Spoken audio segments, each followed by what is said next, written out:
Welcome to AKM kitchen అండి. ఈరోజు నేను మీకు కోకోనట్ మిల్క్ విత్ పుదీనా బిర్యానీ చేయబోతానండి. మీకు పలావ్ అంటారు దాన్ని.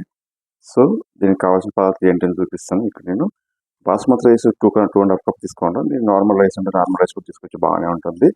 ఇక్కడ నేను కొత్తిమీర అండ్ పుదీనా రెండు నేను కడిగి పెట్టుకోండి. ఇక్కడ వాటర్ వేసి పెట్టుకున్నాను. ఇక్కడ నేను బఠానీ ఒక 100 గ్రామ్స్ అంత బఠానీ తీసుకున్నాను. ఫ్రెష్ అంటే మీరు ఫ్రెష్ తీసుకున్న అదే ఫ్రెష్ లేదు కాబట్టి నేను దీన్ని నానబెట్టి నేను బాయిల్ చేసి పెట్టుకున్నాను. దీన్ని ఇది కోకోనట్ మిల్క్ ఒక కప్పు తీసుకున్నాను అండి. 2 టమాటో, ఒక 10 పచ్చిమిర్చి, ఒక పొటాటో పెద్దది కొంచెం నేను సన్న ముక్కలు తరిగి పెట్టుకోండి. క్యారెట్, మీ దీంట్లో బీన్స్ వేసి కూడా వేస్తే టేస్ట్ బాగుంటుంది. ఒక పెద్ద ఆనియన్ సన్నగా తరిగి పెట్టుకోండి. ఇది పోపు కావాల్సిన పదార్థాలు: ఆవాలు, సోంపు, జీలకర్ర, 2 లవంగా, ఒకే యాలక్కి, ప్లస్ మీకు ఇంగో పౌడర్ కొంచెం, ఒకే ఒక బిర్యానీ ఆకు తీసుకోండి. 2 ఎలా చేయడం చూపిస్తాను. ఇప్పుడు కడాయి మీద స్టవ్ పెట్టుకున్నాను ప్యారలల్ నేను. ఇది ఆయిల్ వేడైంది. ఇప్పుడు పోపు ఐటమ్స్ దీన్ని యాడ్ చేసుకున్నాం. యాడ్ చేసుకుని కొంచెం చిటపటాన్ని, ఇది ఎందుకంటే సోంపు జీలకర్ర ఉంది కాబట్టి ఎక్కువ మాడిపోకూడదు. ఇది కొంచెం చిటపట అనేటప్పుడు మనం దీనిలో ఆనియన్ యాడ్ చేసుకున్నాం. ఆనియన్లో ప్లస్ పొటాటో యాడ్ చేసుకున్నాం. ఇప్పుడు ఆవాలు చిటపట ఉంటుందండి. ఇప్పుడు మనం దీన్ని ఆనియన్ మళ్ళీ కరివేపాకు యాడ్ చేస్తాం.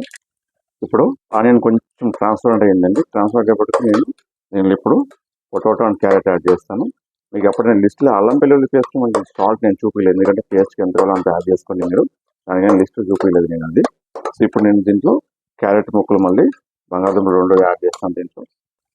సో పొటాటో క్యారెట్ 2 యాడ్ చేస్తానండి. ఇప్పుడు దీంట్లో కొద్దిగా సాల్ట్ అండ్ పసుపు యాడ్ చేస్తాం. ఇప్పుడు మనం పసుపు యాడ్ చేసుకొని కొద్దిగా ఒక 2 మినిట్స్ మంచిగా ఉడకపెట్టుకుంటే బాగుంటుంది. ఇప్పుడు దీంట్లో కొద్దిగా అల్లం వెల్లుల్లి పేస్ట్ యాడ్ చేస్తాను. సో టమాటా అనేది లాస్ట్ యాడ్ చేయాలండి, అప్పుడు టేస్ట్ బాగుంటుందండి. సో పొటాటో క్యారెట్ అనేది కొంచెం సాఫ్ట్ అయిందండి. ఇప్పుడు మనం దీనిలో టమాటా యాడ్ చేసుకున్నాం. సో టమాటా యాడ్ చేసినప్పుడు ఇది ఒక టమాటా మంచిగా సాఫ్ట్ వేరుగా ఉడకపెట్టాలండి. కొంచెం ఉడికితేనే బాగుంటుంది. టమాటా కొంచెం జ్యూస్ అంతా ఎక్స్ట్రాక్ట్ అయితేనే బాగుంటుంది టేస్ట్.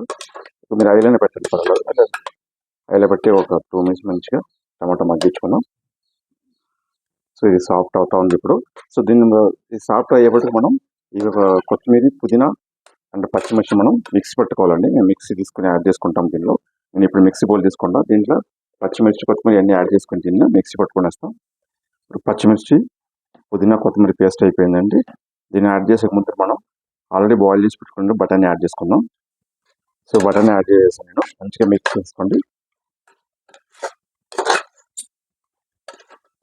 ఇది మంచిగా మిక్స్ అయింది. ఇప్పుడు మనం ఆ పేస్ట్ని దీనిలో కొత్తిమీర, పుదీనా పేస్ట్, పచ్చిమిర్చి పేస్ట్ మనం దీనిలో యాడ్ చేసుకున్నాం. సో ఈ పేస్ట్ దీన్ని యాడ్ చేసాను. ఇది కొంచెం పచ్చివాసన పోయే వరకు మీరు దీన్ని బాయిల్ చేసుకోవాలండి. ఇది పచ్చివాసన పోవాలి, లేకపోతే బాగుండదు. దీంట్లో మీరు కావాలంటే తర్వాత పెరుగు కావాలంటే పెరుగు యాడ్ చేసుకుని టేస్ట్ బాగుంటుంది. నేనైతే పెరుగు యాడ్ చేయట్లేదు దీంట్లో. సో ఎందుకంటే ఆఖరికి నేను యాడ్ చేస్తాను కాబట్టి పెరుగు యాడ్ చేయండి దీంట్లో. ఇప్పుడు ఇది కొంచెం పచ్చివాసన పోయే వరకు మంచిగా బాయిల్ అవ్వాలి. ఇప్పుడు పచ్చివాసన పోయిందండి, మంచి స్మెల్ వస్తుంది. ఇప్పుడు మనం దీనిలో coconut milk and water add చేసుకుని బాయిల్ చేసుకుందాం. ఈక్వల్గా వేసుకోవాలి. ఇప్పుడు నేను 2.5 రైస్ తీసుకున్నాను కాబట్టి దాంట్లో నేను 2.5 హాఫ్ కప్ తక్కువ పెడతానండి. ఎందుకంటే దీంట్లో కొంచెం ఆల్రెడీ టమాటా అంతా ఉంది కాబట్టి హాఫ్ కప్ తక్కువ పెట్టుకుంటాను. నేను 2 కప్ వాటర్ యాడ్ చేసుకుంటాను.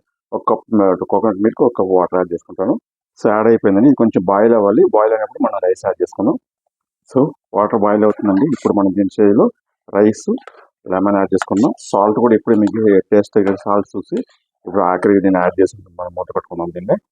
ఇప్పుడు నేనైతే రైస్ యాడ్ చేస్తాను. సో మూత పెట్టేసానండి. ఇప్పుడు నేను ఇది ఆల్రెడీ రైస్ నానబెట్టాం కాబట్టి ఒకే విజిల్ సరిపోతాయి. ఒక విజిల్ వచ్చినాక మనం చేసుకుందాం దీన్ని. So tasty coconut milk with పుదీనా పలావ్ రెడీ అయిపోయిందండి. ఇప్పుడు దీన్ని మనం చెప్పినట్టుగా ఒక 2 స్పూన్ గీ యాడ్ చేసుకుందాం. పైన గీ యాడ్ చేసుకొని దీన్ని మిక్స్ చేసుకుందాం అండి. టేస్ట్ బాగుంటుంది. సో ఇప్పుడు అయిపోయిందండి. దీన్ని మిక్స్ చేసుకోవాలంటే. సో మీరు కూడా ఇలాగే ఒకసారి ట్రై చేయండి. టేస్ట్ ఏమైనా కమెంట్ చేయండి. మా ఛానల్ సబ్స్క్రైబ్ చేయండి, లైక్ చేయండి, షేర్ చేయండి. Bye bye.